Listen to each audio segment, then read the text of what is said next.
नमस्कार, आप देख रहे हैं एबीसी वर्ल्ड हिंदी और मैं हूं आपके साथ विदिशा।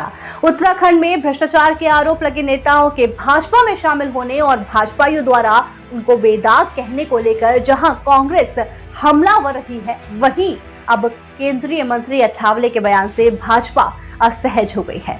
जी हां, आपको बता दें कि केंद्रीय राज्य मंत्री रामदास अठावले के एक बयान से उत्तराखंड की सियासत में हलचल मची हुई है। रामदास अठावले ने मीडिया से बातचीत के दौरान कहा कि जिनके पीछे ईडी लगी है तो उन पर कोई आरोप है, लेकिन उन पर आरोप सिद्ध नहीं हुआ है। जो हमारे पास आते हैं उनके लिए हमारे दरवाजे खुले हैं। जैसे हमारे दरवाजे खुले हैं वैसे ही जेल के दरवाजे भी खुले हैं। जो जिधर जाना चाहे जा सकता है। ऐसा नहीं है। बीजेपी में आ गए इसीलिए वो रोका, ऐसा बिल्कुल नहीं है। मतलब बीजेपी में जिनके ऊपर आरोप है, लेकिन वो आरोप अभी तक सिद्ध नहीं हुआ है। ईडी का मतलब उनके ऊपर आरोप है कि भाई ये इनके ऊपर ईडी लगा हो, तो ऐसे कुछ नहीं। जो हमारे पास आते, हमारे दरवाजे खुले हैं। जिस तरह हमारे दरवाजे खुले उस तरह जेल के दरवाजे खुले हैं। तो जब भी जाना चाहे वो जा सकते हैं, जब ईडी उनको उठाना चाहती है उठा सकते हैं। लेकिन जो हमारे पास आता है उनको लेने का काम हमारा है। जिस तरह महाराष्ट्र में एकनाथ शिंदे जी 50 एमएलए को लेकर हमारे साथ आए, हमने उनको लाया, ऐसा बिल्कुल नहीं है। उनको उद्धव ठाकरे को धक्का देना था, उनको आकर यहाँ मुख्यमंत्री बनना था, और उनको छोड़कर उद्धव ठाकरे मुख्यमंत्री बने थे कांग्रेस एनसीपी के साथ जाकर। इसलिए एकनाथ शिंदे हमारे साथ आए। मैं शरद पवार साहब को बोल रहा था कि भाई आप इंडिया के साथ आइए, मोदी जी के साथ आपके संबंध बहुत अच्छे रहे हैं। मोदी जी बारामती में आकर आपके क्षेत्र में ईडी उनको उठा सकती है। इतना ही नहीं, अठावले का कहना है कि भाजपा में आने से उनकी जांच रोक दी गई, ऐसा बिल्कुल भी नहीं है। हमारे पास जो आता है उनको लेने का काम हमारा है। अठावले के इस बयान के सियासी हलकों में कई मायने निकाले जा रहे हैं। भ्रष्टाचार के आरोप लगे कई नेताओं के भाजपा में जाने को लेकर कांग्रेस भी तंज कस चुकी है कि भ्रष्टाचारी नेता बीजेपी में जाकर बेदाग हो रहे हैं। उत्तराखंड में पिछले दिनों से कई कांग्रेस नेताओं ने पार्टी छोड़कर भाजपा की सदस्यता ली है। राज्य से केंद्र तक कई लोग कांग्रेस छोड़कर भाजपा में शामिल हुए हैं। इनमें से अधिकांश पर भ्रष्टाचार के आरोप लगे हैं और किसी पर ईडी तो किसी पर इनकम टैक्स की कार्रवाई भी हुई है।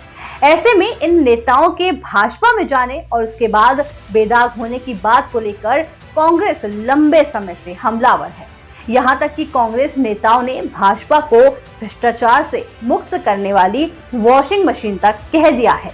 वहीं अब अठावले के इस बयान के बाद कांग्रेस और भी हमलावर हो गई है। सीधे तौर पर कहा जा रहा है कि भ्रष्टाचार के आरोप वालों के लिए भाजपा का खुला ऑफर है। इतना ही नहीं, केंद्रीय मंत्री रामदास अठावले ने कांग्रेस नेता राहुल गांधी पर तंज कसते हुए कहा है कि वो अपनी पार्टी बढ़ाने का काम करें। संविधान बढ़ाने और उसके संवर्धन के लिए पीएम मोदी काम कर रहे हैं। इस बार एनडीए 400 पार जाएगी और कांग्रेस 40 पार भी नहीं जा पाएगी। उन्होंने कहा कि रिपब्लिक पार्टी ऑफ इंडिया के अध्यक्ष होने के समय जब वो कांग्रेस से गठबंधन में थे तो अनेकों बार उनके द्वारा दिल्ली स्थित बाबा साहेब के म्यूजियम को लेकर प्रार्थना की गई, लेकिन तत्कालीन अफसरों ने कोई ध्यान नहीं दिया।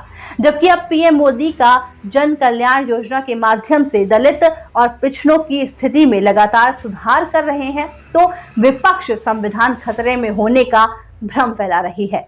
उन्होंने राहुल गांधी की भारत जोड़ो और अन्य यात्राओं को पूरी तरह से नाटक करार देते हुए कहा है कि उनकी सरकारों ने 60 साल तक एक सत्ता में रहते हुए भी कभी भी देश को जोड़ने का काम नहीं किया, जबकि बाबा साहब अम्बेडकर ने संविधान के माध्यम से देश को एक करने का काम किया है। और आज प्रधानमंत्री मोदी उनके कार्यों को आगे बढ़ाते हुए संविधान को मजबूत करने का काम कर रहे हैं।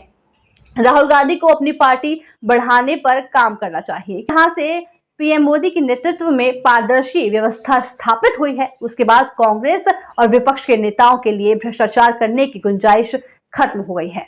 उन्होंने कहा कि चुनाव हारने के बाद यूपी सरकार ने सरकारी आवास से उनके सामान और भगवान बुद्ध की मूर्ति और संविधान की कृतियां सड़क पर फेंक दी थी। जिस कांग्रेस ने मेरा सामान बाहर निकाला उसे मैं सत्ता से बाहर निकाल रखने का संकल्प लेकर चल रहा हूं। इस मामले पर आपकी क्या राय है, ये बात आप हमें कमेंट करके जरूर बताएं। साथ ही चैनल को सब्सक्राइब करें, बेल आइकन को दबा लें और वीडियो को लाइक करें और शेयर के बटन को दबाकर वीडियो को शेयर जरूर करें। धन्यवाद।